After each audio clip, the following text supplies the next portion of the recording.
Hey guys, welcome back to Ashley's Homestead Adventures. As you can see, we are in the kitchen this morning doing bread. This is what a normal day off morning looks for me. It just so happens to be a Sunday morning, and so it's a normal day. I had yesterday off as well, so we got cheeky fed in the morning. We started mixing a loaf last night, and of course that loaf got proofed and put into the fridge, shaped and put into the fridge to go in for proofing. And then I went ahead and started another one. This is a fairly new to me. I've only done it one other time for a taste test, and it is going to be our wheat beer bread, sourdough bread, and it's made with a dark beer, a porter, or a stout.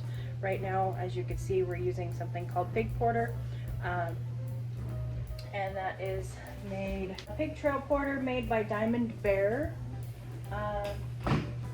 Brewery, Little Rock, Arkansas. So that is what we are using right now. It tastes delicious, it's wonderful, so I decided to go ahead and put it up at the farm stand. And then I do have a discard loaf. I bake a discard loaf every day that I'm off, and that is treated a lot like a white bread. You add instant yeast to it, and then it goes through 2 rises, and they're short rises. They're only an hour or 2 hours, where the sourdough, it's basically a 48-hour process from the time I feed my sourdough starter to the time that the loaf comes out of the oven. So kind of all different kinds of things going on this morning. But as always, I love to take you along and answer any questions. One thing I did want to mention to you, my hand is cramping for some reason, was this little trick that I have. I put I want to call them paper clips now, but they're clothes clips, like clothesline clips, for hanging clothes on a clothesline. And I put these on my bread that I am stretching and folding. And if I have more than one bread going at a time, sometimes it gets really confusing. Even with just one loaf, my loaves go through 6 total stretch and folds at 30 and 15-minute increments. So the first one is 30 minutes stretch and fold, and then 15, 15, 15, 30, 30. So 6 stretch and folds at different time spans. So it helps me remember. I put the clothesline on, and like I've only stretched and folded this one time, and I just clip them to my towel, and then I know how many I've done and where I'm at in the procession of stretching and folding. So that's a handy little thing that has really helped me in making my bread, and if it helps you, then great. This is the sourdough discard loaf, and I do it in my KitchenAid, my stand-up mixer. It makes life really, really easy, and I did not show the last time. I went ahead and it had rested for 30 minutes with just the flour, the discard, and the water, and I mixed that until it was a shaggy dough, and then let it rest for 30 minutes, and then I added butter, salt, sugar, and the instant yeast, and then put the dough hook on and let it flip around for 6 minutes, and now it is on its first rise, which is going to be an hour.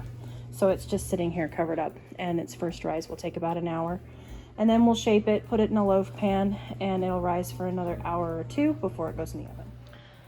So lots going on already here in the kitchen, and I did go out and just do like throw hay and feed the dogs, because this is always a big morning for me in the kitchen, and I don't get out to the barn till late, so I just kind of creep out there really early, feed everybody some hay, let them have something to snack on until I can get out to the barn. So I just have one more little house chore to do, and probably another stretch and fold in there somewhere, and then we'll head out.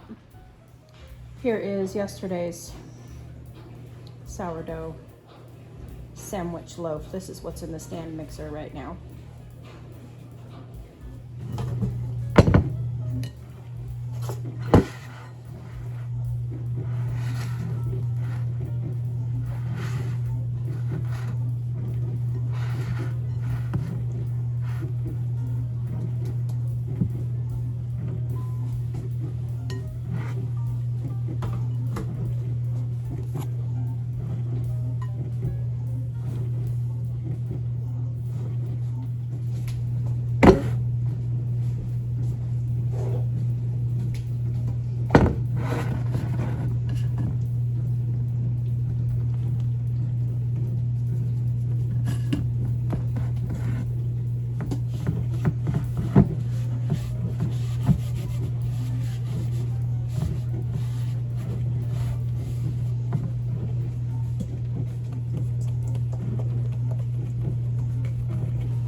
another stretch and fold to do.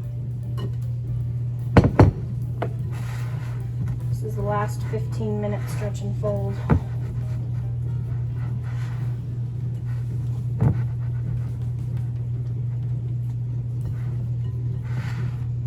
Oh, it smells good. Set one timer for an hour, another timer for 30 minutes. And then we are going outside and we're gonna pop some seeds in the ground. And today's seed that I'm starting in my secret morning seed starting ritual is radishes. I'm gonna go ahead and put some radishes in the raised beds.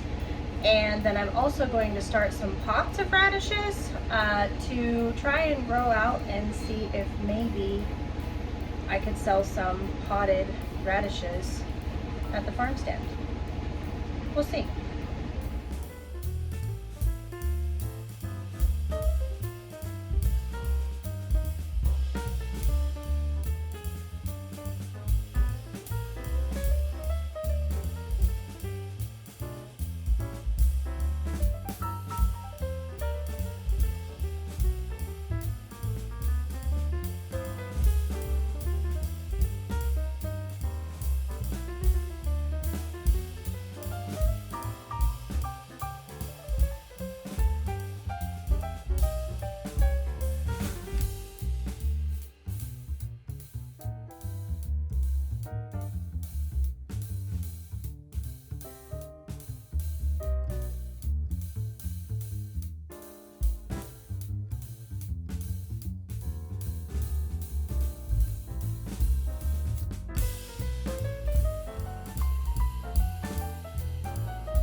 All right, and that's where they all wound up.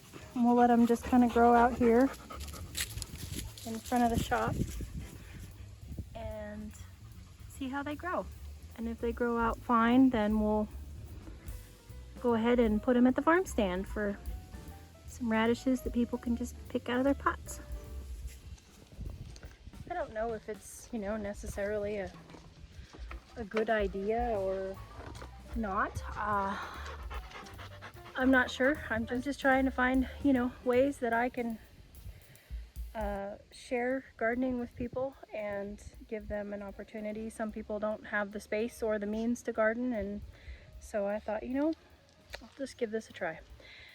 If I can share the love of gardening anyway, it makes me happy. So I hope you guys are having a wonderful day. I'm going to get back to my farm chores. I've got some farmy things I need to do. I need to clean stalls and things like that. But I appreciate you coming along for my bread making and getting some seeds started. It's already a great day, and we're only halfway through. So have a great day, you guys. I'll catch you on the next one. Yours truly.